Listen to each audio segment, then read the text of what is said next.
Welcome, friends, to episode 14 of the ENSPIRES podcast. I am your host, Jess M. Cutler, and I am so excited to have with me today a very special guest.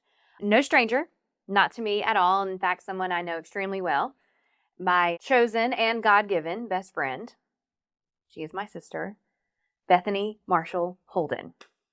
So thanks. Thanks, sis. You're welcome. Thanks for coming on here with me today. I know for some people listening that have grown up with us, they are like, oh, of course, it's no brainer why Jess is having her sister on here when she's talking about stories of reinvention.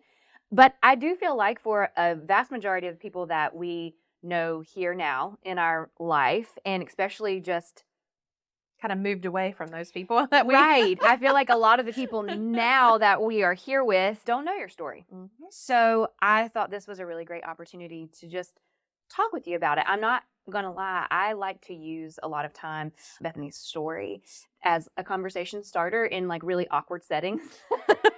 Because when I start to tell people like what she's gone through and how she's persevered, you know, basically the questions just start rolling in and it just opens up this entire conversation. So I use it quite often. But one of the last times I was telling the story, all these questions were coming in and I realized that like, I don't know a lot of the answers. Like, I don't feel like that's something that we've ever really talked about directly, like that whole time. maybe because we just kind of were experiencing it together. But in two In two different ways, In two yeah. different ways. I Yeah. feel like we were probably a little selfish in our own ways because you were really dealing with it. But of course, I was extremely narcissistic. So I was like, but No. my pain. No, you no were one's a listening to teenager. my pain. You were a teenager. Okay, that's fair. But before we get into all that, I want to give a little better introduction of you, the here, the now, the Bethany that everyone knows and loves. Okay. So you're just going to have to sit here and grin and bear it because I've got Okay. I created this, but I have a laundry list of things about you. So she graduated in UNC Greensboro in 2009 with a BA in communications and a minor in marketing. She was a media director for 2 different Harley Davidson dealerships. She was director of the High Country chapter of First and Families in North Carolina. Nonprofit. You came here to Myrtle Beach and you were the marketing director for Ripley Entertainment. Believe it or not. But it's the first time I've heard that one. And now she works full-time as an account executive for Coastal Outdoor Advertising. And yeah, that's what you do vocationally. But you are an incredible mother to 2 of my babies, my niece and my nephew, Braden and Cadence, and happily married to my brother-in-law, Corey Holden, who is a tech genius and videography mastermind. So if you ever see any really awesome videos for Invents or Inspires or anything, just know that's him. That's not me. But beyond that, together, you guys actually own and operate Holden Media and Entertainment. And you offer video production, marketing consulting, public speaking, and many, many more services for individuals and for businesses. So truth be told, Holden Media is very much Corey and Corey's world, but I jump in anywhere he needs me or any kind of marketing consulting that needs to happen. So we co-own it, and it is, you know how it is with a business. You just you sit down with us and tell us what you need. We'll figure it out. Yeah. Whatever it is. As Will says it, ready, fire, aim. That's it. Yes. So, but either way, you're busy. Yeah. You're very busy. Yeah. She's super smart. I have never seen anyone with such a beautiful mind in marketing. So if you've seen any parts and pieces of my business that look like they are very well put together in that respect, this is why. And I'm not exaggerating. I love you guys.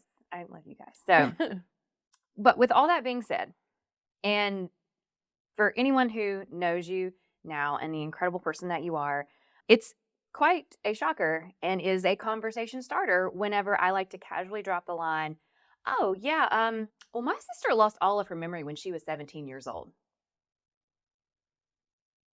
So it's one of those, it's when I say it, and a lot of times I just kind of like casually move through it, like, blah, blah, blah. And then I went and then I went to the grocery store yesterday and I walked my dog and they're like, whoa, wait, stop, rewind. Let's go back to that part where you said your sister lost her memory when she was 17 years old. And then ensues this entire conversation of which I fumble my way through and I tell the story from my side, from my perspective. And so it's such a unique blessing, one, to have you here with me just in Mhm. life as my best friend, but 2, to have you here with me today on the podcast so that I can hear the story from your perspective, and so can everyone else. What story? Yeah. And that's the first time I've ever heard that one. We're done. So I'm gonna ask questions that Okay. I'm gonna try to remember questions that people hit me with Okay. whenever they, whenever I've said it. I'm trying to remember some of those. I've got some of my own, but the reality is I'm not gonna talk anymore, which let's be honest, that's hard for me. But I want to let you take the lead. And so and get us started wherever you want, but I would love for you just to let them know before you get into all of it, start us in a setting. Okay. Tell us where you were in life before anything else goes through. That's my sweet, amazing. It's my nephew on this side. Her puppy. My baby. Yes. So, okay. So I guess to start you off, and this is what I have been told or what I've seen in videos, what I've seen in pictures and all that kind of stuff. But I was at the top of my class. I was a senior in high school. I was through the first half of our senior year. And I was Miss North Iredell High School. Mm. And so I'm not going to say a beauty queen. I was a talent queen, but she was a beauty queen. And so anyway, in the South, we got to do all that. It's great. You can get a lot of scholarships. You really can. So anyway, yeah. So, everything, I think I was in like a singing group of the high school. And I mean, it's so funny because it's been so long ago. I can't even really, remember what people have told me about that time. But, I've seen all the pictures and all of that. So I can tell I really had a lot of irons in the fire and had a lot of things going on. So this was December 11th of 2000. And like I said, halfway through senior year, and I had just ridden in a parade earlier on that Sunday. And, and so it was just kind of a normal whatever. And Mom and Dad described me as I wasn't feeling well that night, had been sick to my stomach. And the next morning, and really the last thing that I remember is falling asleep and waking up in extreme pain. And y'all are just going to have to forgive me because I don't really revisit this time of my life a whole lot because I've moved so far past it. But it does still, get to me sometimes whenever I talk about it. But little did I know at the time when I woke up that I had suffered from encephalitis, an inflammation of the brain. So essentially how it's been described to me is this is a virus that lives in your body. If you get those fever blisters, that kind of thing, it's that very same virus, but it hops on a nerve and it hits your brain. And whatever part of your brain that it hits is what it affects. And so for me, it was my long-term memory. And so I just remember waking up in just excruciating pain, horrible headache. Just for that to be my very first memory of anything. And I just needed help. Somebody help me. And as soon as my dad walked in the door, there was something just so familiar about him. And I just said, I need help. Help me. Please help me. And, of course, he could definitely see something was wrong. So he made the comment, he said, well, just, I guess like a typical high schooler, I had clothes all over the floor. I had a mess everywhere. And, he was like, well, just change out of your pajamas, put something on and I'll take you over to the hospital. And I was just like, put what on? What are you even talking about? I don't even, it didn't even make sense to me, the sentence that he said. And in that moment of just sheer panic and pain and fear of just the unknown and where I was, I didn't even know what to do. So he kind of laid some clothes up there for me. I changed my clothes. We went straight to the hospital. While we were there, they started doing all those tests. Of course, all those good old lumbar punctures and, drawing all the blood and all that kind of stuff. And so it was just a little bit later, it was determined that I had encephalitis and that it was affecting my memory. And so, wait, did they determine that then in that moment, or was that It was later on. Yeah. Okay. It was later on. I was gonna say, 'cause I feel like they didn't know that up front. It was not. It was later on in the week before I knew what it was called. Okay. And so anyway, in this time, my mom came in the door, and I think just in the mix of everything, I did not know her. I could not. There wasn't a familiarity. There wasn't a. And there were so many nurses and so many doctors around me at the time. I thought she was just kind of one of them. And, I still to this day think about, how I kind of pulled away from her because it was somebody else trying to get me. I didn't want anybody to touch me. I didn't want my dad, I didn't want anybody. I just wanted to know that man that brought me to help was in the room. And, and so I know that was very hard for my mom because after that, like, I just wanted somebody to stop the pain. So eventually they, it was probably some kind of painkiller. I can't remember now, but whatever it was, gave me something for nausea and all that kind of stuff, whatever migraine stuff they do probably. And so that started to calm the pain down. And once I could calm the pain down, I started just kind of taking note of everything. And they put me in the ICU, and I was in the ICU, I think for 4 or 5 days, now that I think back on it, just while they're trying to figure out, exactly what all it was, running all the tests, trying to all this. First they thought meningitis, and all this kind of stuff. So long story short, it was very traumatic and it was very scary. And I didn't know what I had forgotten. Like, I had no clue truly what the extent was, and neither did they. And, so after about a week of being in there and people coming by to see me, because we were in a small town, word goes fast. Our dad was a pastor there. Mom was a high school math teacher who taught there for 30 years. Everybody knew us. We were very, very involved in the community. And so people, of course, were coming by to see if they could help and just to check on me and let me know they were there. But I had no clue who any of the people were. And some of those were classmates. Some of them were longtime friends. Some of them were church people. Not that they let a lot of people into the ICU, but they also felt like it was better for me to be around familiar things.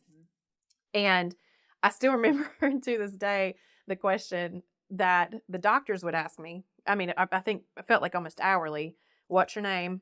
Who's the president? Which, if y'all remember, in 2000, we didn't know who the president was at the time. It was still back and forth between Bush and somebody else, I think. Now, I can't remember. But it was back and forth, and it was a whole big, long draw, like it ends up being. And so I'm sitting here watching the news, and the news on the TV is saying they don't know who president is, and I'm saying I don't know who the president is. And I wasn't lying. Like, that's what I was seeing. And then they would always ask me to spell world backwards. So for the longest Which is crazy, time, because I don't even know that, like, DLROW. I got it.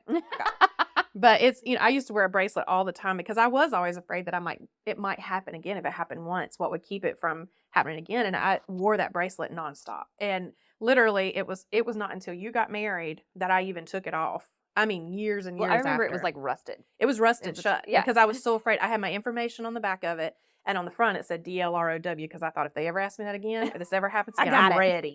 I'm ready. And, so that was a very, scary thing for me. And then as soon as someone would come in to visit, the first thing they would say is, do you remember me? Do you remember me? Do you remember me? And I mean, every single person that walked in the door, do you remember me? Do you remember? I don't remember. I don't even know who I am right this minute. Like, how in the world am I supposed to? And it was very frustrating. And, to hear people talk about me before, you had a whole different experience of me as a sister. But, everybody would talk about me as far as just being kind and, outgoing and never met a stranger. And I would say I have come back to that now. Mm-hmm. But for the longest time, I was not that. Because there was so much unknown. I didn't know who was around me, what they were talking about, what any of it meant. And, even today, whenever I think about that and how terrifying and how long it took me to recover from that, I literally have had people reach out to me with encephalitis stories. And one man in particular stands out to me. And I'm saying this to say I didn't have the worst of it. Like, encephalitis could hit your brain and kill you immediately, shut your organs down. A man reached out to me because he was desperate because his wife not only lost her long-term, but her short-term as well. Oof. And, so it was kind of like that 51st dates kind of thing that they were going through. So anyway, kind of keep it moving along. They sent me home so I could be around familiar surroundings, so I could be around my siblings. I don't even think you came to the hospital. Well, here, I'm going to start with a disclaimer. She and I were not close. I was 14 at the time. She was 17. We were not close. I did not like you at all. No. I just didn't. And she was The rest of the world did, but the rest of the world, because she was perfect and she was an angel, and I don't have to explain all my shortcomings. We've gone through that in many other episodes. But I rebelled, and I was like the hellion of the family. And so, needless to say, you were like my second mom. So no, I did not like you. And we have come way past that, by the way. We have come a very, very long way. But really, it wasn't. How long were you in there? 2 weeks?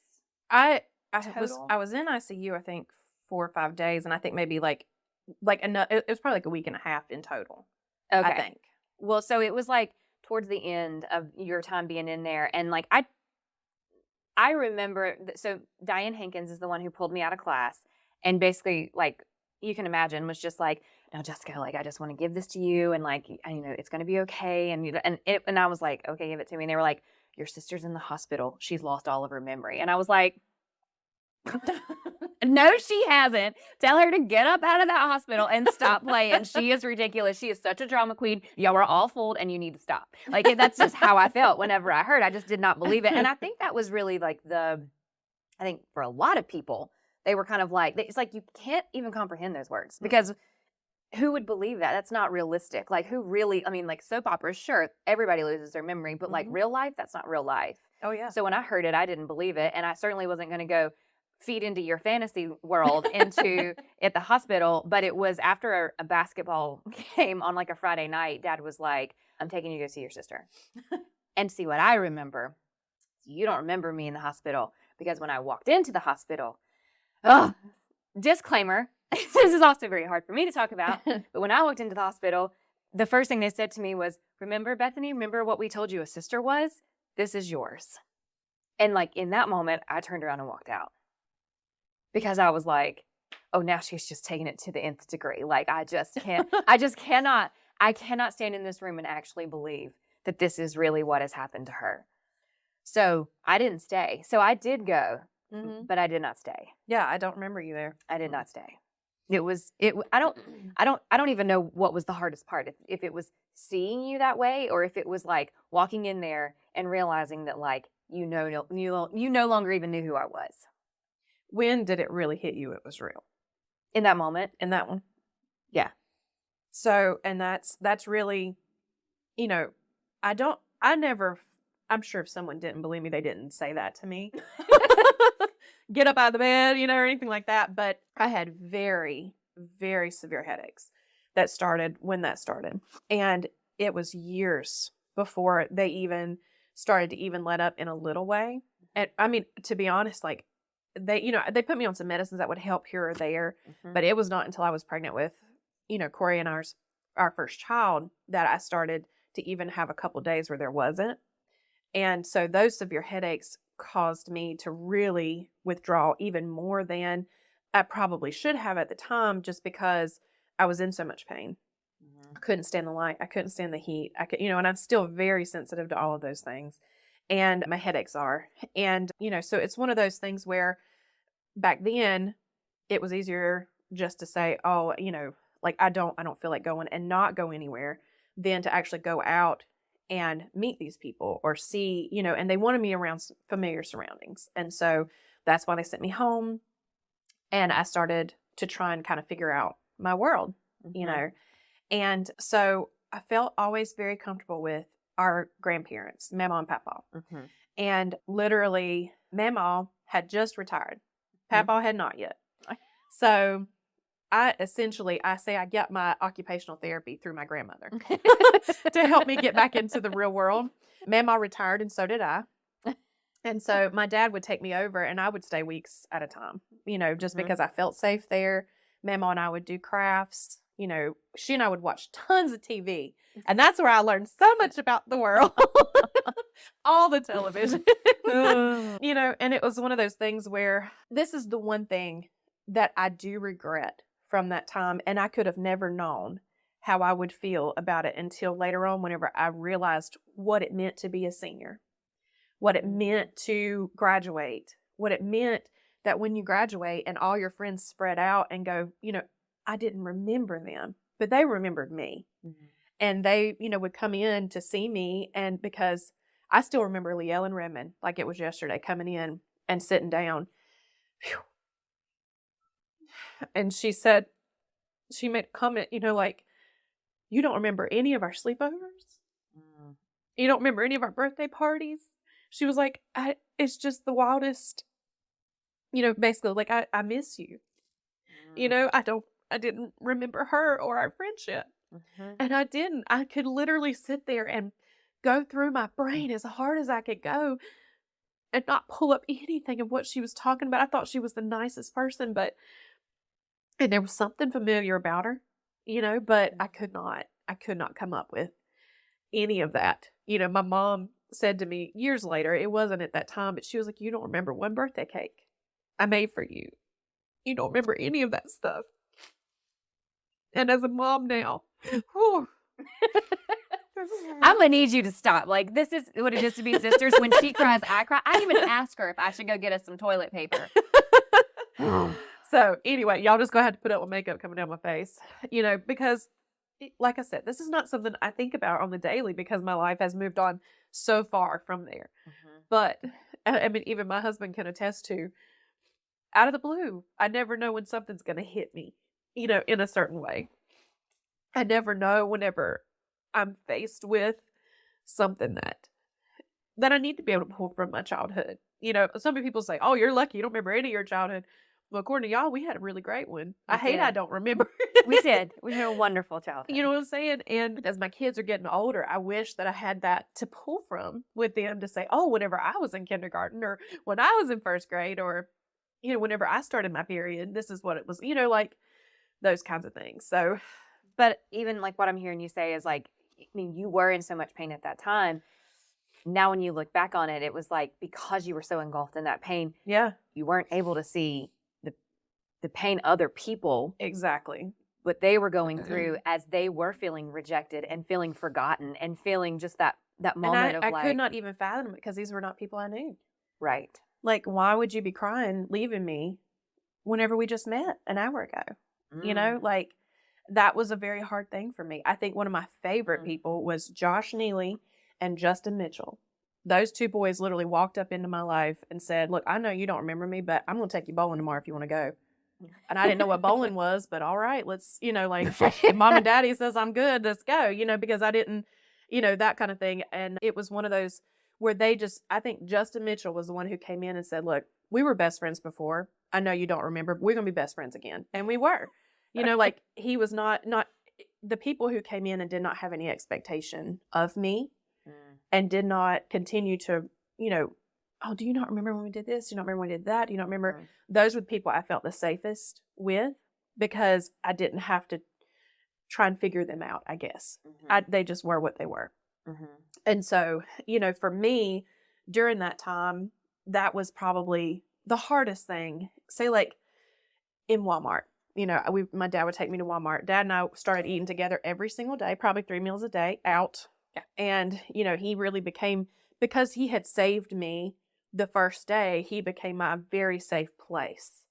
And the only other place I felt safe like that was at my grandparents' house.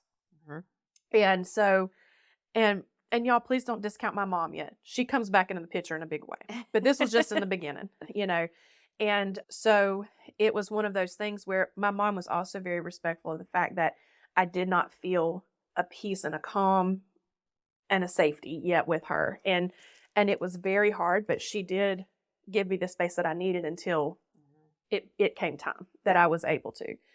And so anyway, like I was saying, the thing that I do regret is the senior year stuff. Like mom and dad would try to get me to go take your class picture, go this or that. And I'm like, I don't want to stand around telling people I don't know.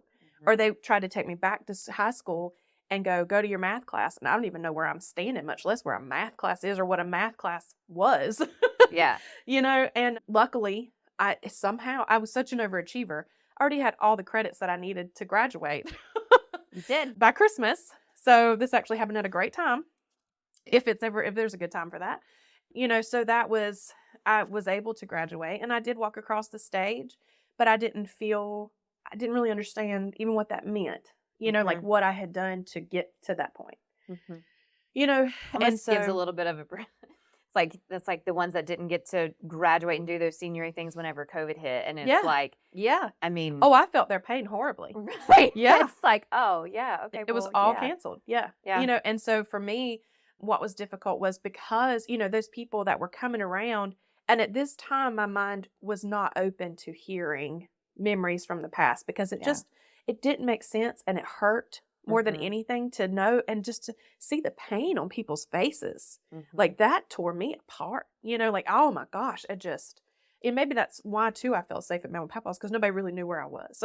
Right. They couldn't find me at the parsonage. Everybody knew where we were. Yeah. You know. True. So for me, then everybody graduates, they all go away, and I have found some of them on Facebook and that kind of thing. They've found me, and you know, and I have reconnected with a couple of them. But that is always like whenever there's a class reunion, I want to be there because I want to see these people. I want to see if it sparks anything. I want to experience these. And I know most people are like, oh, I don't want to go because I'm so fat. I'm so fat, but I want to go see them. Like, I don't remember what they look like. They probably don't remember what I looked like. It's so true. You know? So, you know, that to me was a hard thing. So then I really had kind of settled into a life and a very comfortable life. I really did not think I would ever, I didn't really know what was next. Mhm. And my sweet mama, being a high school teacher, made sure I had applied at all these universities, all this stuff. And undoubtedly I was going to be, that's what a band, I was a drum major. You were a drum major. And I was going to be a band director. Yeah. That's what it was. And so my mom had put me in for these music schools and I ain't going to tell anybody, mom filled all that stuff out. She got all that. Isn't that how? But she got me accepted to all of them. So that was good. You know, and I just looked at her and I said, Mama, I don't even remember like anything. How can I go to college? Like, it's just not possible. But wait, before you go on with your story, let's take a pause and let's just talk about identity. Okay. Because so many people, and you said it earlier, so many people are like, oh my gosh, well, I'd love to forget my blah, blah, blah. But I feel like it's something that we have talked about when it comes to identity is that what people don't realize is that when you don't have memories, when you don't have those experiences, when you don't have those things that you've grown and you've learned in those hard lessons, you don't know who you are anymore. Yeah. So in essence, you lost your identity completely, not by choice, but it was one of those places in life where you were meeting these people who they knew you because you had experiences, you had memories, you had all of these things together. They knew who you were. And whenever they came to be with you, it was like, well, this is who you are. Yeah. This is who you are. This is what you did. This is what you wear. Like, I remember. You're a singer. You're a singer, Bethany. Like, you sing soprano. Like, Who sings what? What are you talking about? You're a classically trained pianist. Right. Like, you do this. I mean, I still think it's weird that this is one of the memories. I think it's because you used to, like, talk about my boots. They were, like, hooker boots. Now let's go. They were not hooker boots. They were, like, high black boots, and they had, like, a chunk heel, right? And they were not hooker boots. But you called them that, and you hated them, and you always used to give me a hard time. And then she wore like these t-shirts and then like these like plaid pants. Oh, and, the pictures! I was like punk rock. Oh, she was very punk rocker. rock. Yes, that's like what I Christian was. punk rock. Christian punk rock. I wasn't like I was a Christian punk rocker. Yeah, and so when she came out and was trying to get re-familiarized with all of her stuff, I just remember you were like, "This is not my closet. These are not my clothes." And I remember I was wearing my hooker boots one day, and you were like, I like those boots. I want those. Like, I want some boots like that. Oh, whenever I tried to find clothes the first time, you know, that I can remember being in my room, or what y'all told me was my room, and there were all these posters all over the wall. There were faces everywhere just staring at me, things I didn't know what they were, you know, and then I look in the closet and I'm trying to find clothes and I can't even find just like, where's some pants that aren't like 4 sizes too big? Like, did I live here? Was this really somebody else's room? You know, because it was very much, I could not find something I felt like fit me. Right. The clothes were falling off of me, but I guess before that was what I wore. That was your style. So when it came back to, because I mean, and I've got there's I remember you learning how to use a microwave for the first time. Like, and I mean, but I will also remember maybe you didn't know who taught you how to play piano, but you could sit down and play Beethoven. Well, the neurologist told me that it was my muscle memory, essentially, Because if you asked me if I could play the piano, I would say, no, I can't play the piano. What are you talking about?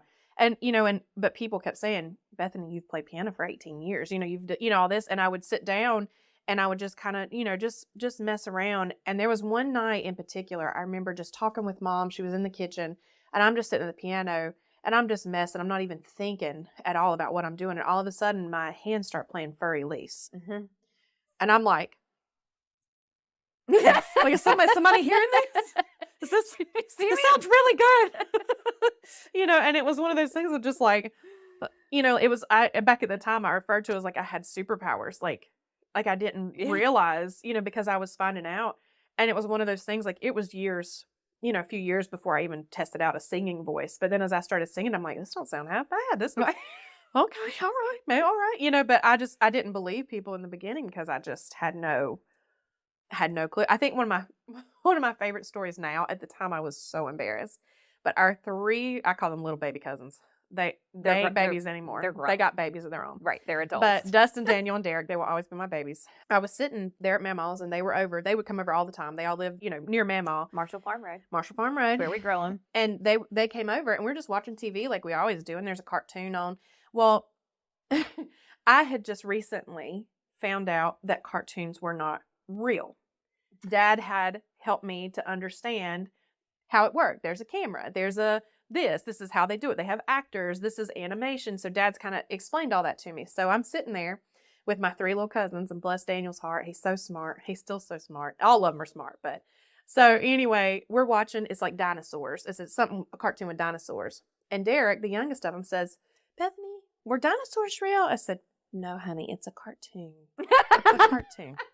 Because at this point now I'm feeling like the authority because I've had this conversation and I know. Right. And Daniel says, no, I know they were real. I learned about them at school. And I said, honey, it's a cartoon. It's like, sweet little Daniel, pat you on the head. Cute little thing. And he was like, no, I promise. And Dustin was like, no, I definitely have learned about dinosaurs before. And I'm like, so I walk into the kitchen, I get the phone, I call Dad. Dad, were they real? Were dinosaurs real? And he's like, yeah, why? I'm like, so I walked back in there. I was just like, I was just picking. I was just, gotcha. But still to this day, I think about that, anytime I see a dinosaur cartoon, which Braden loves, I always think about me being like, honey, it's a cartoon. But somebody, it might have been Dad, I can't remember who, somebody bought me my own little pocket dictionary. And it was when I could type in the words that would tell me the definition. Mm-hmm. And so if someone said a word that I did not know or recognize or just wasn't, and maybe it wasn't in my vocabulary before, maybe I was just learning more, but I felt safer when I had that because I could look it up, And another example is Halloween. I walked into Walmart. This is whenever I was, Dad was not with me. I was finally getting to the point I could go places on my own. And when I walked into Walmart and there was this massive M&Ms. Like massive. And I was looking at the pictures. They are real. And there were and there were people in the M&Ms and there was a whole row of and I'm looking and I'm like, what? I could not figure out why there would be, like at Christmas, I couldn't figure out why there was a tree in the house. Like things just didn't, because I was so used to seeing trees outside, I couldn't understand why the tree was in the house. That's so funny. So it was just little things like that you wouldn't think about, and even now I forget about them until I start having these conversations and I think about how strange, and it was also one of those things I was so used to, say like when I was in public, I was used to someone knowing me and, coming up and trying to hug me or say this or that. And, for the longest time, I actually kind of hid behind my dad because I was so afraid of the people that I did not know. Mm-hmm. Everybody kind of coming up to me because I've always ever run up with a hug. That's what I would have done before, and in Walmart, it actually has got me in trouble because sweet Walmart, because like there are people there that may not have your best intentions in mind, but like there was one man in particular. I remember him, kind of like smiling at me. I'm like, hey, how are you? At this point I'm starting to get a little back into it. And I literally had to call somebody. I think I called my brother. I know I called my brother because I was so he was following me around Walmart and I couldn't get away from him. But I didn't know, what I'm saying? Like the way he had looked at me and smiled, I just assumed it was somebody I knew. Right. And so, and in fact, it was not somebody, and I needed to get away from him. Stranger danger. Stranger danger. So, you know, I had to really start from square one. And I feel like that is the funny thing with my kids. Even now, I feel like I am learning along with them a lot of things, you know, and I know what they're thinking because I started thinking it at 17. So there's a lot of that stuff I still very much remember what I thought whenever I saw it the first time. Yeah. Like magic. I still to this day, anytime a magician does something, I look at my husband like, how did he do it? It's just really magic. Like it just blows my mind, you know? So whenever you were going through that learning period and all the pieces and parts of just like, is this real? Is this not real? You had your dictionary, you had dad. But when it came to your identity, when everyone was saying, this is who you are and this is who you're going to be and this is what you wanted to be whenever you grew up and I've already enrolled you in all of these classes and everything like that, how were you able to either step back into some of those roles that people were telling you that was your identity, or how did you just cut ties with that identity and move forward? I'm going to say 2 ways. Okay. Number one, I found clothes that fit me. Okay. So that really shocked people because it was like my whole wardrobe had changed. It was just a t-shirt and jeans, but it fit me. Right. And that's what I wanted to wear. And then I went from punk rock hurt my head so bad. My headaches were so severe. And, you know, so I could not do that anymore. But I remember Tim McGraw coming on the radio when Dad and all of a sudden I was like, I like this. I really like it. So I started listening to country music, started listening to Celine Dion. So my music completely changed. It did. And so for me, these were natural progressions of like, what's going to help my head feel better. And for me, Celine Dion was very much a painkiller for me. I would just zone out. I would just angelic voice and just listen to it over and over and over in my room and in the dark, you know, and it would just help me just calm my head. It would feel, you know, not that it felt better, but it wasn't this pow, pow, pow, you know, of the stabbing all the time. And then I would say the other way was starting over. And because I did feel like very much that I had to fit into whatever role that these people were telling me that I did. So naturally being at home, I got very involved in soap operas. Days of Our Lives and Passions, to be specific. And why I got involved in them is because they had an Amnesiac on there. Sheraton was her name. And Mackenzie Westmore was who was playing that part of the time. And I felt like even though she was fighting witches in the pits of hell some days that would open up in her living room, she did not have a memory. And I felt like she understands me. I understand her. She does not remember. So I loved soap operas. And so from there, a show called Starting Over would come on. And so there was a girl in there named PJ. She was really struggling with her identity, her, you know, her weight, how she saw herself, you know, in particular. And I was so fascinated. I never missed an episode. And one day there was a little thing on there that was like, hey, if you're interested in being in our next season, just send us a video of your story. And I was like, we have a video camera sitting here. Why not? So I did just a little, it was like 5-minute videotape, just kind of told them a little bit about what I had been through and that I'm just living at home. At this point, I had started working a little job at wedding bells and special events. And that had taught me money. That had taught me responsibility. That had got me comfortable driving again. There's so many things, you know, so I was moving along with my occupational therapy, as I call it. Right. And so I sent in my video, and when I say, I don't even know that it hit the mailbox before they called me. Like it happened so fast. And they flew me straight out to California, which y'all know I was terrified. Right. I had never left Olin or Harmony. I was terrified. But it was one of those things where I thought, you know what? This is something different, and I've got to do something different now. And that show very much taught me that it's okay to explore these different things. And one of my, you know, Rhonda Britton was my coach on there.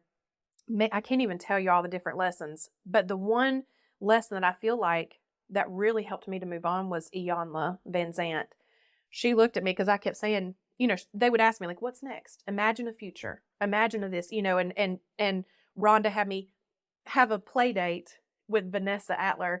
She was a gymnast, and you know, so we had a childhood on the show. There were so many. The show you can't even pull up now if you wanted to. Starting Over, Bethany Marshall, you can't even find it. But this was back in 2004, I think, that I was on the show. Whatever. It's probably playing in like some little podunk town somewhere. Oh, in the I world. start getting fan mails, things from like Egypt, I know. and I realize I'm playing again, you know. But it's one of those things where Iyanla Van Zant said to me, I was like, you know, I can't move on. All I can do is just work. Like that's all that I can do. And she was like, well, why can't you go to college? And I said, well, because I don't know anything. Like I don't remember any of my schooling. Like, and she was like, well, you don't go to college because you know everything. You go to college to learn something. And she also was the one that taught me the prayer, dear God, please let what I know be on this test. Yes. I pray that all the time. You know, and it's one of those things where literally Rhonda wrote about my story in one of her books, just of like how I came to the realization of like, nobody can tell me who I was or who I was going to be. And I went from being this stuck, scared little girl to being a person living in LA, right on Curson Avenue, right in the middle of the Hollywood Hills with, you know, people I would have never imagined, you know, with 5 other ladies, which I met Allison Stanley, my best friend for life. She's our soul sister. She is our sister. Yeah. And, you know, it's one of those things like I could have never really imagined what all I would have got out of the show. Now, when the editing came out in the end, it about ruined my life. But while I was there, it was incredible. Yeah. And so it was one of those things where literally I came home 30 pounds lighter, literally, and with a whole new just lease on life. And I'm going to school. I don't care where I'm going. And my brother had just got accepted to UNCG. I'm like, where are you going? I'll go there. And so I got accepted to UNCG and went with, I didn't know anything about the school. And so Caleb and I went to UNCG, and Caleb and I lived together almost the entire time. But I don't know, before you say, yeah, I will say when you came back, the biggest change about you was your confidence. And instead of seeing you trying to like when people were saying, well, this is who you were, like you were coming back and you were like, no, this is who I am, which I know we've talked about this so many times and I need to share it on Facebook. I keep saying I'm going to, but it's like, it always makes me think of my sweet baby Brayden.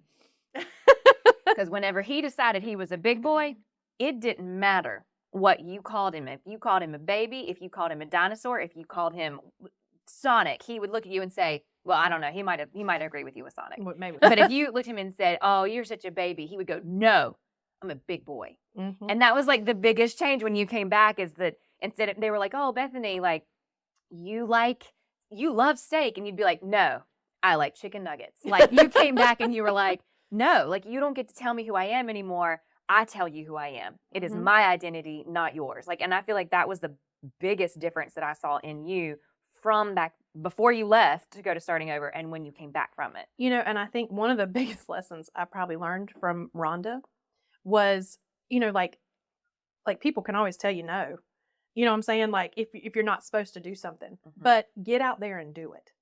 And so for me, who had been so self-conscious, who had been so afraid to say the wrong thing or not do, you know, because I did not know who I was. I didn't know what to say. I didn't know how people would react. Are they going to be sad? Are they going to be, you know, whenever I don't know them? And Rhonda literally, like she taught me it's okay to act a fool. It's all right to get out there and somebody think like, you're not going to see that person in 5 minutes. It don't matter. You know what I'm saying? And so for me, that opened up a whole new world for me because, and it's still something I have to fight with today, to really fight through that comfort zone and just sing in the middle of public, you know, like do whatever. And that is one of those things, like, I don't worry about that. I don't worry about what people think of me because I had to break through that. And she gave me so many exercises while I was out there to teach me that lesson, but I did learn it. You did a kissing booth or something like that one time. I had never been kissed. The show made me call any boy that my sister, a friend, anybody thought that I might have been kissed by. And I literally would answer the phone and say, please tell your wife I'm sorry about this conversation. It's a little awkward, so I just need to know if you ever kissed me while we were, no? Okay, all right, cool. You know, but they were very open to the conversation and understood why I was asking. They knew I wasn't going after their man or anything, you know, but it was one of those things that we did determine nobody could ever find anyone that I had been kissed by. And they literally sent me out into the streets of LA on it was like a Thursday night and have me set up a kissing booth to get over the fear of what that was. I'd only ever seen it on a soap opera, and they all do it so well. I They didn't know. really do. I didn't know if there was a book or, you know what I'm saying? You know, so it was one of those things, like, I still remember the sweet guy that came walking up, and because everybody, they didn't understand what was going on. Right. You know, and the girls around me were like, come on and get her all the way from North Carolina. The foothills, right here. Go ahead, line them up, boys. You know, and all that. And they were just making a big fool out of it. And I was so self-conscious. I was so embarrassed. And I was just, oh my gosh. And then that first guy that walked up, I still remember him like it was yesterday. And he was like, I'll give you a kiss. And he was sweet as he could be. And now I think, Lord knows, out on the streets of LA, but he came up, he just gave me the sweetest little peck on my lips and walked away. And I was on cloud 9 the rest of the night. Like, I just couldn't even believe it. And I didn't even get another one that night because I was like, all right, pack them up, good to go. Done and done. Knock them out, done it. Sorry, this is my husband sitting here in the room. You know, and so, but those were things that the show really helped me to work through. And, you know, and I mean, it was just, it was an amazing experience while I was out there. And I got to the point where I felt so much more, sorry, brain the medicine. So I felt so much more calm about all of it and who I was, and that it was okay, that it, you know, like, maybe other people had been kissed more than me, but it's all right that I hadn't. And so, you know, from that point on is whenever I moved into what am I going to do? And that led me to my career, because I got determined that I was moving into the career world. And, you know, so for me, everybody had told me that I was supposed to be a music teacher. So when I signed up for UNCG, because my brother was going there, right, I signed up to be a music teacher. And I went. Did you? Yeah. I literally, so we went to orientation. Mom was with me, and the parents had to go to another, you know, like, they were in their own little thing. And so I walked in and I sat down, and they were like, oh, welcome music majors. We're so excited. What instrument are you playing? And they put all the requirements on the board, and they started listing out all the rehearsals, all of this, everything that was required, and how much more it was. My husband's shaking his head because he was a music major. It's horrible, the things that they do to music majors, and how much. And I sat there crying the whole time they were talking. And I'm like, I barely know how to play for Elise on the piano. How am I going to do all of this? What am I going to do? And so I walk up to the lady at the end, and I'm bawling, and I said, I don't remember my life. Oh my I gosh. don't remember playing the piano. I don't know how I could do this. I'm an imposter. I'm an imposter. I can't be a music major. Are y'all going to kick me out? And she goes, I have somebody you need to talk to. And she walked me into the next room. And that's whenever I met Jeff Colbert for the first time. Aww. He literally, I took his classes. He became my undecided counselor at the school. And he sat me down and he said, and I told him my whole story. And I cried and cried. How's your day going? And well, let me tell you. And he cried and cried.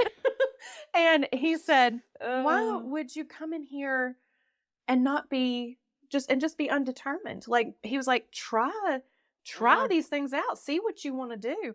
And I mean, God just put these people in my path whenever I needed them most. And he has been that even now. He's still that for me. But literally, I was like, oh my goodness. He was like, well, here, let's start with, he was like, how do you like math? I said, is there any major that does not involve math? It would be great. He said, well, let's start with, here's the bonehead math. Let's start here with this one. He was like, let's start with, he never called it that, but you know, he was like, so he put me in all, he was like, here's poli-sci, here's this, here's biology, here, let's see what you're interested in. I'd worked in the hospital for a while at this point, and I knew I didn't want to be a nurse, you know, but it was one of those things like, so I just started taking majors, or taking different classes, and I finally got to my 3rd year of school, and I still remember him sitting across the table from me, and taking my hand and saying, I have enjoyed every year of watching you learn and try different classes, but you're going to have to pick a major to get out of this school. It's the truth. And I said, okay, which major requires no more math? And he goes, communications. I said, sign me up. I do feel like that's how I went into business. I was like, what requires the least amount of science? And they were like, well, you only have to take like 1 lab and 1 class of science if you do go business. And I was like, yes, that way. But you know, it was funny because our dad kept saying to me, what are you going to do with that? What will you be when you graduate with communications? And I'm like, Dad, I can be anything and everything with communication. I will communicate so well. And Allison jumped in. Allison Stanley. Mm-hmm. Thank God for starting over and meeting her. Mm-hmm. Because she's out of Charlotte, so we weren't far from each other, where the other ladies were from who knows all the states. And she said, well, I've got a buddy that owns a PR and marketing firm in Greensboro. Let me see if I can get you in there. I'd been a nanny now for 4 kids for all my time in college at this point. And I said, well, yeah, I might try that. So Sweet Monty, he took me under his wing, and Stephanie and Alicia and Mark, all these ones, they taught me just all the basics of, and I loved it. It was awesome. So here I was. Now school was kind of my little sideline, but I was loving going to the marketing and PR firm. And so I was finding things that I really enjoyed. Like PR was not my favorite. It just is what it was. But the marketing, man, to sit down and just see these great minds think through from beginning to end of a company that's not even theirs, but they want to see it succeed. And they're helping the little man, they're helping the big man. It just still amazed me. And here I was at the very bottom making all the Excel sheets and loving every second, everything I could learn. No, I just told a story the other day to Ashlyn, which, Ashlyn runs a lot. Well, you and Ashlyn together, but she does all the hard work. Bethany's the brain and Ashlyn is the hands. And well, she's got a brain too, but she's doing all the hard work, right? Ashlyn's doing all the hard work. Yes, she is. But anyway, we were talking about whenever you used to work there, and I was like, all I remember is that she had to do all the posting and had to do all the work for the debt diva. Debt diva. And she was a debt diva, let me tell you, especially with all those medical bills and the school and everything else. Here I was with negative $50 in my account, giving people advice. I'm searching everything, but to be fair, she was giving me the debt diva was giving me all the advice, but I was posting everything. But that was the encouragement that I was giving her. So I was like, look, you don't have to, that doesn't have to be in your heart and your brain. That's fine. You just, you're here to help me share the message. And if you are inspired, then share it yourself. But I was Caleb and I were getting food from Mama and Papa's pantry every weekend. That's how poor we were. I was like, my sister, she used to be the quote unquote debt diva, and she didn't have a penny to her name. And I was like, she did great. You know what? They went and they won. RLF won a big award, yes, a bronze anvil for that campaign. You know what I'm saying? I worked my tail off doing that. And Stephanie and the ones there, like you said, they were the brains and I was the. But without you, nothing would have come out. Oh man, it just, and so that to me, I was starting to find stuff I really enjoyed. The thing that I wasn't for certain of was the place I was in, was Greensboro. I longed to be back with familiar. And so they offered me a job. And whenever I finished college and I graduated, and I barely graduated, but I did. It wasn't great grades, but it was enough to walk across the stage. That's what matters. Apparently C's gets degrees. I don't know. It does. And a couple of D's. But so, it's one of those things where I wasn't worried about my grades, where in high school it sounded like I was 12th in my class or something crazy like that. I've always been smart, but and to go through all of that. And then we get to now I'm graduating and I just want to be back with my grandparents. I just want to be back with Dad and Mom. Mom and I really started to get to know each other more at this time. And Caleb was going back home, and sweet Caleb literally was supposed to be going to UNC Chapel Hill. And he actually held off going to school for a couple years so that he could be at home with me, so that I could get to know him. But now Jessica went straight to school. I did. As quick as she could. At 18, I was like, y'all figure my it brother out. was my caretaker for a lot of years. Yeah. And, and I made president's list the first semester when I was at UNCG. I never made it again. I wasn't even close, but I was very proud of that. You checked that right off your list. Done. And done. So anyway, now I moved back home and I just wanted to help people. And so that's what moved me into the nonprofit world. And you move me as long as you need to, because I know I'm long-winded, but so I moved into the nonprofit world. My dad was working for Barium Springs Home for Children. He was working with at-risk youth.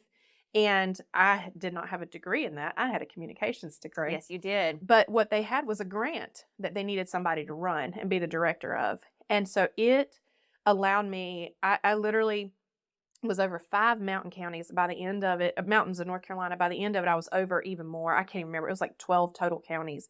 But it helped families with traumatic brain injury and developmental delays or disabilities. And it opened up my eyes to people who had it way worse than what I ever could have ever imagined.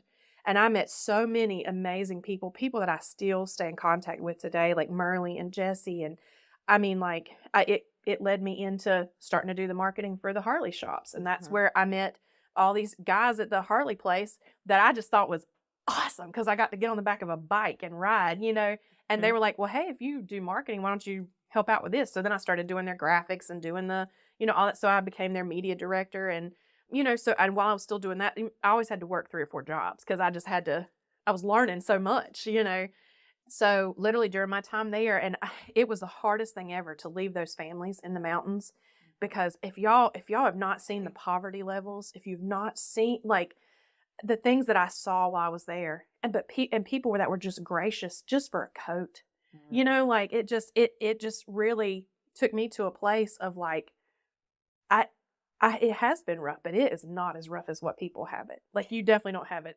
worse. It's like again, I did a post one time, but it was a same thing where it was like, I prayed for peace. I prayed that God would, he would answer my problems. I prayed for all these different things. And it's like, when he finally answered my prayer, he gave me perspective. Yeah. Like, and so and I never prayed for perspective. No. But it's like he heard all of my prayers, and he was like, you don't need any of those things. You need perspective. Yeah. You need to see that, like, your life is wonderful. Oh. Like, yes, you might be going through a rough patch, but if y'all want to, y'all all need to just stop right now and go look up Jessie Jackson. They need to come back, keep listening. But this girl is such a testament to me and what she has been through, and her parents. Like, she was not supposed to make it. She was not supposed to make it with what she has. And I'm not even going to try and quote it because the name of it, but and she's in a wheelchair and this, but man, she just fights every single day to live her life to the fullest. And her mom and dad do everything they can to help her enjoy every day, all while knowing any day could be the last one, and this girl just, and literally anytime I can talk to Merle and Jesse and go back and see them, I do, because man, there's so many families that were that kind of testament to me during that time, that made me fight so hard to get them what they needed. If it was a ramp, if it was an iPad, it didn't matter what it was, and I was so grateful to be in this organization. So, but I will tell you, that took such an emotional toll on me, and because I am such an empath, and I feel everyone's pain. Right. And I want to help everybody. And, it got to the point where I did realize that I was going to have to take a step back, and I was going to have to go a different direction for a little while for my own health, because I was literally running myself ragged to help everybody else, but not taking care of myself. Boundaries. I've learned about those in the last couple of years. I know. So. Apparently that's a word that existed long before the last year or two. But, so that really is what led me to Myrtle Beach. That led me to Ripley's. Chris Butler called me, and he said, I'd known Chris for a while, and he said, hey, I don't know if you're interested, but we've got a sales position down here at Ripley's. And I'm like, well, I don't do sales. Like, I'm marketing and PR and all. And he was like, well, it probably is going to turn into more. They're looking at dividing out positions and stuff. He's like, but they need you to come and learn the area. Jessica had been living down here. I was really going down to Myrtle Beach every single weekend. Jessica never had time to herself because I was with her. So I ended up. Which, can I just say that Bethany is the reason why we are as close of friends as we are now, because ultimately it was after starting over, and we were very distant. I mean, I very much, like, we never healed, especially while you were in all of your pain. It was pretty much just like, just leave her alone. She's in pain. Like, she's just trying to handle that, and you just need to live your life. But when you came back, it was like you stopped, and it was a tough conversation, but you like, and it didn't hit you as hard as it hit me, but you were ultimately like, hey, like, what's wrong with us? Like, I keep reading all these things of what sisters should be. They're supposed to be best friends. They're supposed to talk every day. They're supposed to share secrets. And like, you won't even speak to me. Like, what's wrong with us? Like, all through college, we might see each other every 3 or 4 months, but that was it. And in truth, it was because, I mean, I was so scarred from who you were before, like, to try to believe that you were just now magically this whole new person that liked to wear the hooker boots and that liked to wear clothes that fit, and that you listened to country music, and all the things that you had said were like these horrible things that I was doing in my life. It was just very hard for me to believe it. So it was in that moment that I was able to like say those words. And I think you even apologized. You said, well, oh yeah, I don't know what I did, but I'm sorry for it. And I think it was in that moment that I was like, like, the pain that I'm feeling is something I'm choosing. It is not because she has inflicted it on purpose and now we're just never going to be friends forever. It's like a choice that I'm making to continue to hold this against someone who doesn't even remember any moment of it. So from that, she was like, okay, well, once this conversation, we're all good now. She was like, well, I'm going to call you every day. And you did. At the same time. At the same time. I would set an alarm. and I'm not even a phone talker now, but it's one of those things where she was like, and whether you answer it or not, I'm going to call you every day. And eventually, I just want us to know that we can pick up the phone and not have to catch up over 3 years worth of information, that we can just catch up worth of 3 days or 3 minutes. So I'm going to call you every day. And whether you answer or not, that's completely up to you. But I'm going to do my part as your sister. And so that was, I mean, I know that you kind of skimmed past the most important part there, but that is how we came back to being best friends. and then you came to Myrtle Beach. And in my first year of marriage, she lived with me for 6 months. She and I will never be apart again. I just remember me looking at Will and saying, absolutely not. She cannot live with us. And Will was like, but she can and she needs to. And I was like, Will always made me feel welcome. I was like, even today, he always says, anytime you need a place, if you and Corey need to live here anytime, y'all come right on. And I'm like, yep, we'll start the timer right now. No, of course, he tries to take the kids. He's like, Braden and Cadence can live here now forever. Forever, yes, basically. But yes, you came to Myrtle Beach, and it has been really wonderful because I think I've spent a lot of time on the podcast trying to share my story and how I've run away from a lot of that just like years growing up. But like to have you back down here or have you here with me to help be a part of your journey and help you grow, but just have a sister in like the real way you're supposed to have a sister has also been really amazing. Oh, yeah. No, I completely agree with that. Yeah.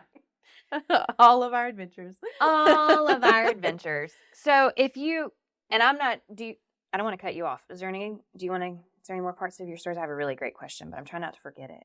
Well, the next thing I was going to go into was how I found my calling after my career, but that's what I was going into. But you tell me what you want to ask. Oh my gosh. Well, no. Okay, go ahead. Okay. Sisters. Are you sure? Yeah. What was your question now? Now I can't remember it because we've already been talking it all out. I'm gonna have to figure it out again. Okay. Well, you'll get it. You'll come back. Yeah. So anyway, here I am in Myrtle Beach, and I had fought, through my life, like it, God really opened up the next door and the next door and next door. But really, all that mattered to me was being successful at my job. Like I wanted to be the best that I could be. I wanted to be bring in the most money for First and Families and help the most families. And then for the Harley shop, I wanted to help them boost their sales and as much as I could do. And I've always described myself, if you've seen me in a job interview, I describe myself as a Hank Hill kind of worker.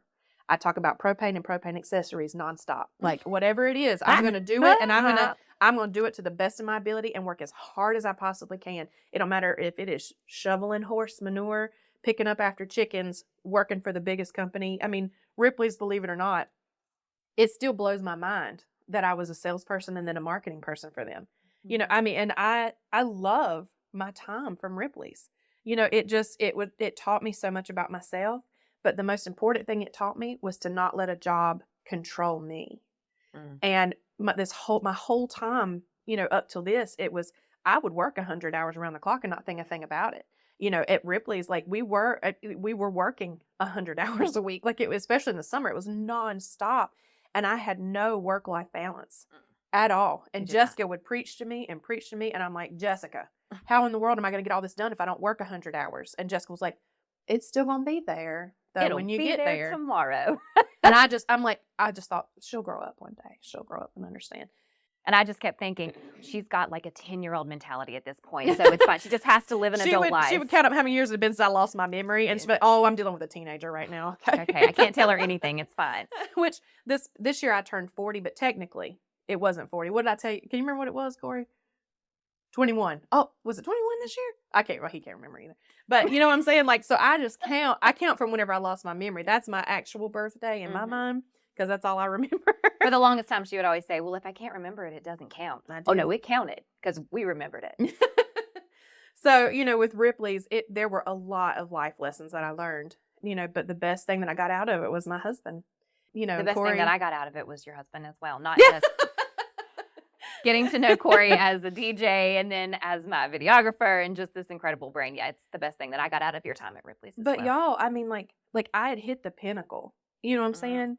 Like, not only was I doing the marketing for Myrtle Beach, but they were taking me down and talking to me about plans and all that kind of stuff down in Orlando. I was literally being flown to Branson and Tennessee to, Gatlinburg. And I was doing all of this, and it was fun. It was great. It was intriguing. The only baby I had at the time was Ella Jane, my little Jack Russell. So she would go to grandma's, and I'd fly all over, and I mean, all over the world. I went to managers meetings everywhere. And it was just like I made it. Like I did it. Like this is it.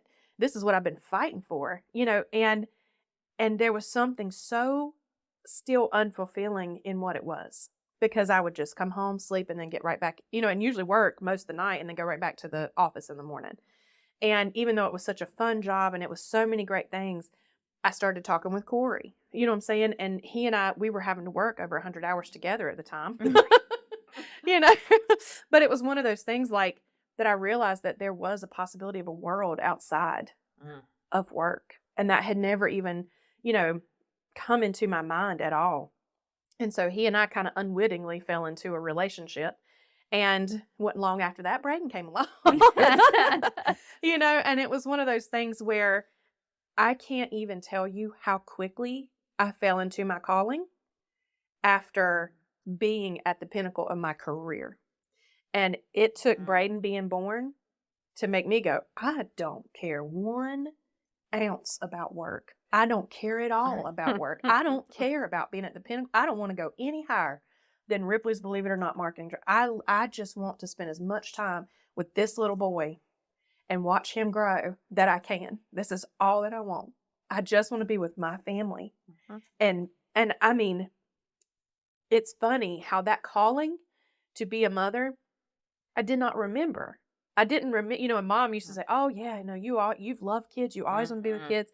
And I was a great babysitter. I was a nanny of 4. I was, and I still talk to those kids. Like I loved, that kind of connection, but did not realize until I had my own, what a calling it is. And y'all don't mess with my baby, because I am mama bear to the max when it comes to my babies. And it's just one of those things like going and following that calling and really realizing that I did not care one bit about being the marketing director for Ripley's Believe It or Not. I did not care about any of that. All I wanted was that little boy with me and to be with him.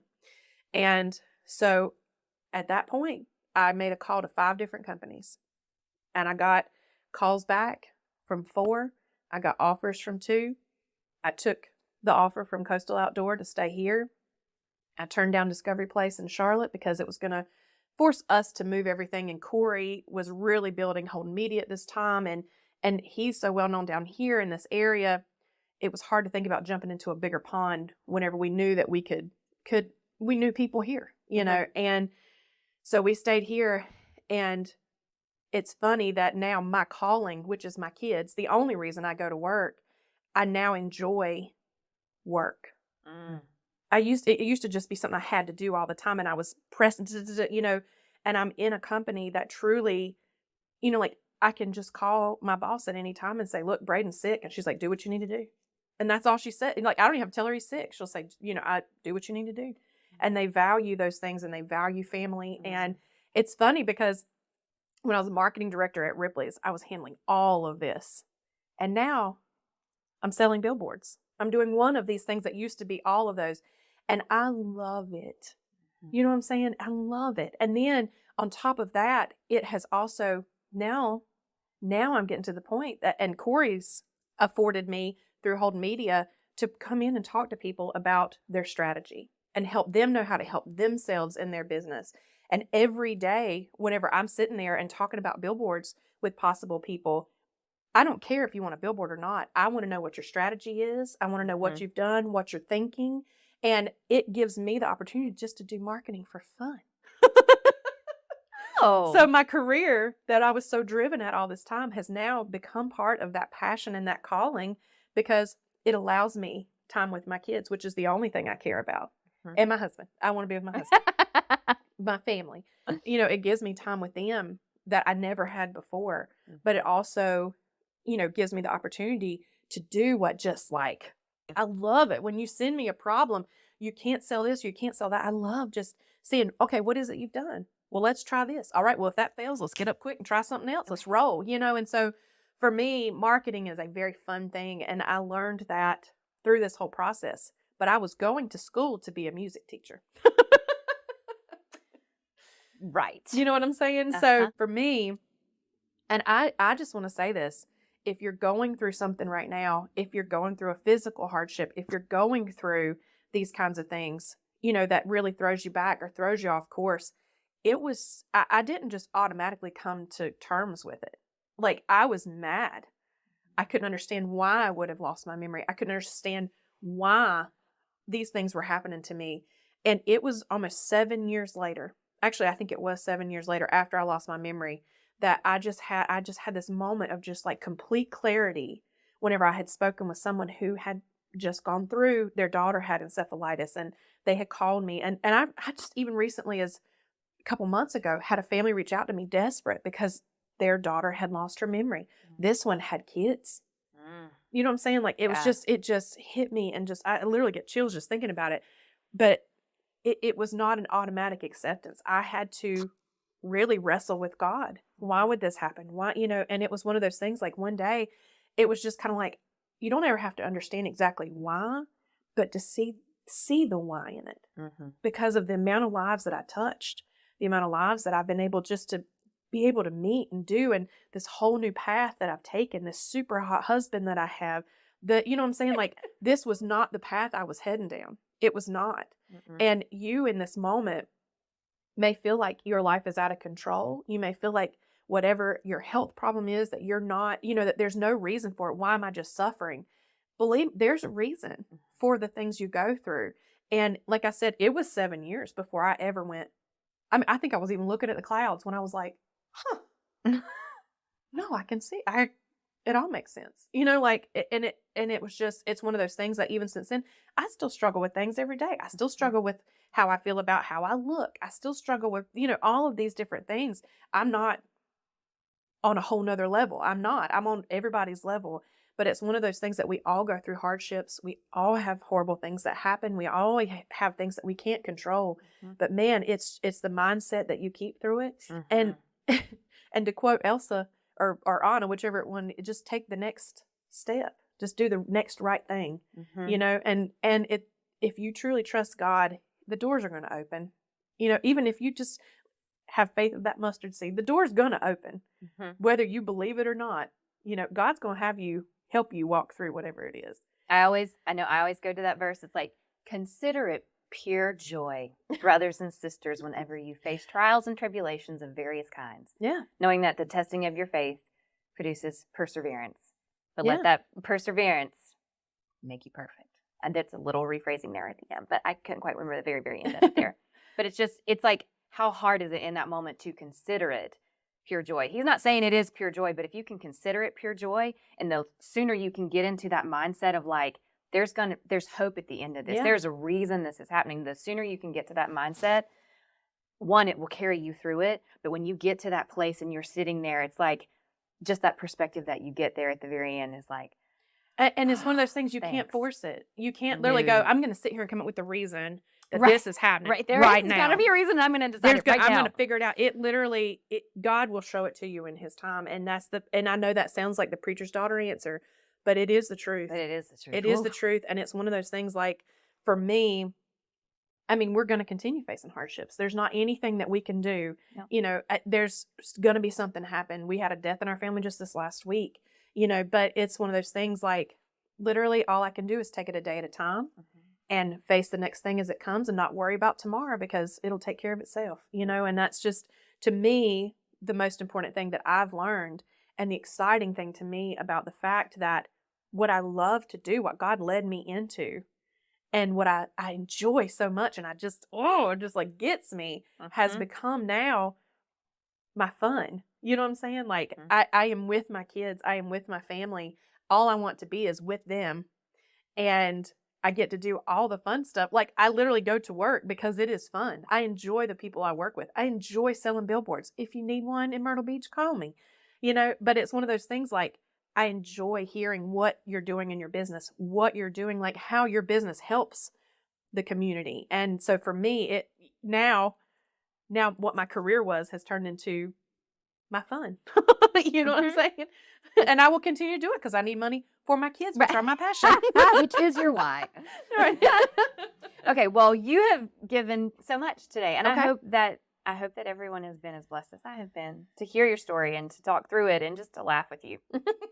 I enjoy laughing with my sister. I do hear that we have very infectious laughs. Oh, That when people hear us laugh, it makes them laugh. well, That's what I mean by infectious. they don't call me sunshine for nothing. Okay, well, we are going to do this, and I don't do it on the solo episodes because obviously that would be weird. I'd be interviewing myself. But on the interview ones, we're going to do what we call rapid fire round. So I have 5 questions. Oh, Lord. Okay. And you got to answer quick. I don't have memory. I'm Yeah. not Oh, no, really no, no. sure You that have plenty of memory now. You're fine. She's fine. Get up off that table. Oh, my gosh. Okay. You ready? Okay, let's try. Okay. Mhm. What song inspires you? Any Christmas song. Okay. What book inspires you? I feel like as a preacher daughter, I should say the Bible. Sunday school answer. Jesus, the Jesus. Bible. Book. What other book inspires you? Do you know, y'all know my passion is my kids, so reading is not anything I get to do a whole lot. Right. But one day, I think probably Laura, we have a family counselor, and I love her with all my heart because it's just great to be able to go and talk to somebody. Mm-hmm. And she sent me a book about codependency. I'm inspired. It has really inspired me lately. Now, if I say anything from before, I can't, like, literally, y'all, I love to read, but as one that wasn't kissed until I was on up, really, romance novels were about all I read for the longest time. So, The Rogue Pirate. so that's your answer. All right. What person inspires you? Only choose one. Only First one that comes to your mind, don't overthink it. And don't say Jesus. We all know he inspires you. The other Well, person now I that gotta think of inspires somebody you. else. I'm gonna say, oh my gosh, it's a toss up between my grandma and my mom, but for really the same reason, because they just have come from a lot Mm-hmm. and they've handled a lot in their life, and I mean, like, I don't know where I would be today without them. They're literally my best friends, other than my sister, and y'all are like we all, I thought that was going to be a real, softball throw there, but that's okay. That's a good one, too. But you were the first one I thought of, but then I was like, no, that's a little too obvious. So, but it was one of those things where, like, still today, when I think of Mama, when she just left home and had 6 kids, they're from Texas, and she moved to North Carolina. When I think of Mom and kind of adversity she faced when she was younger and what she came through to get to where she is, and teaching for 30 years, teaching math, my gosh, that should inspire anybody. Like, who would do that to themselves? I don't know. All right. What place inspires you? Anywhere with snow. Okay. I like it. What hope or what thought inspires you the most? Actually, when you said that, the first thing that came to mind was our hope endures the worst of conditions. It's more than anything else. Let the earth shake. And this is a song that I'm quoting because this is the first thing that came to mind. Let the earth shake. Nothing can shake me and my faith. And so to me, your hope endures. Like, whatever you're going through, like, your hope will even help you endure. Help you endure through whatever it is that you're facing. And so for me, that is, I just take it a day at a time. And that's why I say Christmas. I talk about Christmas all year long because Christmas makes me so happy. So why would I just celebrate it for a month? My kids go around singing Christmas songs. I love the snow because I don't like the heat and I don't like sweating like I'm doing. You know what I'm saying? Like, I stay with the things that I love and that I enjoy. And, like my family, like those, hold on to those things that bring you joy. And so y'all can pick on me all you want to, but I'm going to sing Christmas all year long. And that's just me. So it's like one of her ringtones on her phone. Literally. Bing Crosby. Bethany? Yeah. I'm sure we're not supposed to hug with microphones, but I'm going to hug you anyway. My sister. I love you. I love you too, babe. And thank you. Thanks to everyone that tunes in, listens. I told her only 9 out of 10 actually watch because we were getting all crazy about ourselves. But I know, my belly. I just can't even right now. Y'all know. Although I bet it would be fun to watch this because we do share some of the same mannerisms. So it would be like watching like a mirror, like a double. Yeah. Corey, that's what we're going to do next. Thank you so much for tuning in today. And I can't wait for you to hear this episode and then tune in next time. And we'll keep working through all the Encourage series so I can continue to tell you all the ways that I continue to struggle and succeed, but struggle through life.